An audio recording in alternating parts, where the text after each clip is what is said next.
Hi, Karen Curry Parker here with your weekly Human Design Evolution Report. We start this week with a fundamental energy that I've been talking about with you guys for a couple of weeks now that really is a touchstone, an anchor, a vital energy that prepares us, that sets the stage for where we're headed in January of 2020. Astrologers have been looking at the energy dynamics of the celestial weather in 2020, January 2020 in particular, with kind of, cringy sort of eyeballs for a while now, because the potential for these energies that are coming up as the real sort of hallmark delineation of our movement out of this decade into the next decade. And by the way, this isn't about years and calendars. This is about astrological cycles. We're really walking through a doorway into a new astrological cycle. And there are some very clear celestial weather demarcations about where this cycle that we're in now ends and where it begins. We're literally in a corridor walking down a hallway towards a doorway it's taking us into a new collective cycle, a new cycle of consciousness and creative capacity and creative opportunities. And as we go down this corridor, before we creak this door open into 2020, we're being given an opportunity right now to set the stage, to get ready, to anchor ourselves in what can be consistent in the midst of an energy field that promises to be disruptive and inconsistent to the degree to which it means we're getting into a place in the celestial weather where we need to be ready to expect the unexpected, which means we've got to be resilient. And the only way that we know how to be resilient really is to stay connected to our personal truth, our authentic selves, and to make sure that the personal story that we're telling about who we are is actually a true story. That we are anchored in the big why of who we are and the big why of our existence. And we keep connecting to that, touching that, grounding deep with that authentic alignment as we move into the energy of this new cycle. Because part of what this new cycle is telling us, is teaching us, is bringing to us, is the opportunity for us to really fulfill who we are in the biggest way possible, both personally and collectively, meaning all those places inside of yourself where you've had whisperings of potential and possibility, where you've had hopes about, oh, maybe this is my purpose, maybe I could fulfill this dream for myself. All those places where we've been collectively holding a dream of what's possible for humanity. And we've been looking at our lives, our personal lives, or we've been looking at where we are in the world with our expression of our human story. And we're being pushed, so to speak, with this new weather into taking that leap out of the metaphorical airplane and leaping into the possibility that we could really begin to make our dreams come true. We can. That's what's coming up for us. But for us to do that, it means we've got to strip away all that stuff that's not working, all those stories that we're telling about who we are that consist of all the reasons why you can't, or you haven't been able to, or you couldn't in the past. Done. We're done with that. The possibilities of limitations and the power of our limitations is decreasing. But it's kind of a do or die point, meaning we will continue to increase the speed at which we manifest. And that means if you're letting the limitations run the show, if you're letting them be part of your personal narrative, they're going to show up. Mostly because the universe wants you to go, oh, hey, look at what's in my outer reality. This is really not who I am. And to push against those limitations so you can really create what you are supposed to be creating, or what you want to be creating, what you long to be creating, what you're designed to be creating, rather than settling or compromising for less than what you really deserve. That's the good news. Now, as we head down this corridor, the energy that's calibrating our movement towards this shift is the energy of the joy of mastery. We talked about this last week. The sun is in the gate 58 until we get into the new year. This gate 58 is the energy of the joy of mastery. We also see this as a south node position. We see Mercury in this joyful position. We see Jupiter, the planets of blessing and expansion, in this joyful position. But joy is not an emotion. In human design, we see that joy and the archetype of the joy of mastery comes from repetition and repetition and repetition and correction and correction and correction and tweaking and engineering and making things better and doing it over and over and over again until we get into a perfected expression. It's a driver energy, meaning it's an energy that causes you to stay motivated and aligned and to keep doing the things you need to be doing even when you wake up in the morning and you're not in the mood, right? It's those little whispering spots where if you haven't had enough coffee and you know you need to go work out and your brilliant, beautiful brain starts rationalizing why you should stay in bed instead, right? It's this joy that makes you get out of bed even when you really don't want to in that short moment. Mastery and the joy of mastery happens over time because life is long. It's long enough for you to have the time to become masterful.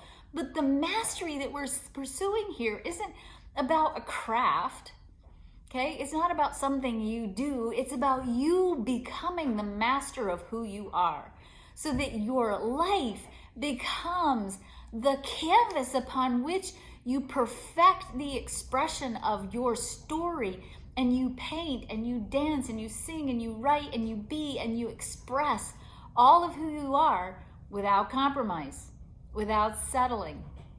And this joy, this drive to be the adventure, to live this adventure of who you are in its fullest capacity is really what we're focusing on until we get to this New Year point on January 1. And at that point, we already begin to enter into the potential for things to get a little bit dodgy with the sun moving into the gate 38, which is an energy that is oftentimes associated with fighting. It's actually an energy that's about clarifying what's really worth fighting for. But sometimes if we don't have that clarity because we haven't connected with who we are, we haven't connected with our purpose, we haven't connected with the authentic story of who we are, if we haven't connected, then we fight because the energy of fighting is in the air. But if we know who we are and we've let our life experiences teach us what's really valuable and precious, then this becomes an energy that causes us to really set our course for fighting for or driving towards what's really meaningful in the world. With the earth in the gate 39, we have provocation sneaking in, which in its low element can be a very difficult energy. It can be an energy that can be irritating and literally provocative, okay? It can provoke us to fight if we're not careful. But it's also an energy that reveals to us where we are out of alignment with our faith, where we are out of alignment with the potential of our abundance, and with what we need to do to stay aligned with an expansion in possibility of the full expression of our authentic story. We are being invited through this tricky hiccup in the celestial weather, which we deal with, by the way, every January, to really begin to explore in a bigger, more expanded state through the lens of joy. Who are you? What is worth fighting for in your life? What things are you so passionate about that you're willing to take a risk for? And where do you need to clear up anything that's keeping you from really trusting and having faith in yourself, first of all, and in source, in trusting that there is a quantum field of infinite possibilities that, because you already have the idea of what you think you might like to be creating in your life, means that possibility from the quantum field is already beginning to manifest in your physical reality. Your brain is already processing the potential. And what do you need to do to clean everything up, get out of the way of your own faith so that you can leap out of that metaphorical airplane and know that the universe is your parachute, that it's got your back, and that you are on the cusp of leaping into things greater than you potentially ever imagined for yourself, that you are going to leave behind old metrics and establish for yourself a brand new way of being in the world that is the fulfillment, the masterful fulfillment of the true story of who you really are. Big energies. Now, a couple of things we have to just also talk about before we go this week. Saturn is in the 61. So is Pluto. And this is beginning I was going to say terrible. Not terrible. Terrible is in fantastic, okay? This very fantastic tango, which is what I was really trying to say, not terrible, tango between Saturn and Pluto. And this tango with these two energies in this 61 gate is really bringing us perspective, which is really kind of the word for the week if you think about it. We're getting perspective on what's worth fighting for. We're getting perspective on our faith. We're getting perspective on who we are and what's we're really willing to commit to and to express. The 61 gives us a different perspective. The cosmos, scientists know this now, the cosmos is not disorganized. It's not random and it's not chaotic. The cosmos is literally in formation. And when you are living true to who you are actually bringing yourself into coherence with that cosmic formation. You are getting in formation with the cosmic plan. This 61 energy is inviting us to take a bigger step back and gain perspective on the true story of who you are. Who are you in the context of the cosmic plan? What is your unique, vital, and irreplaceable role that only you can play? We're being invited to look at that place that only we can occupy individually in that cosmic plan, because when we live true to our right place, when we claim and ultimately defend our place in the cosmic plan, when we serve that place that only we can hold, that is such a vital place of the cosmic plan that if we're not holding that place, the plan isn't being fulfilled the way it's supposed to be, because you are such a vital part of the plan that when your part's absent from the plan changes.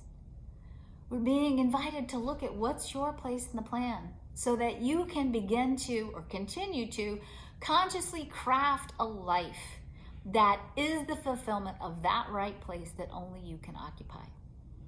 Set your intentions for this year. Set your intentions for this collective cosmic cycle that we're in, and make the grounding intention of your year be that you connect with and make a commitment to you being the fulfillment of the story of who you are. That your personal narrative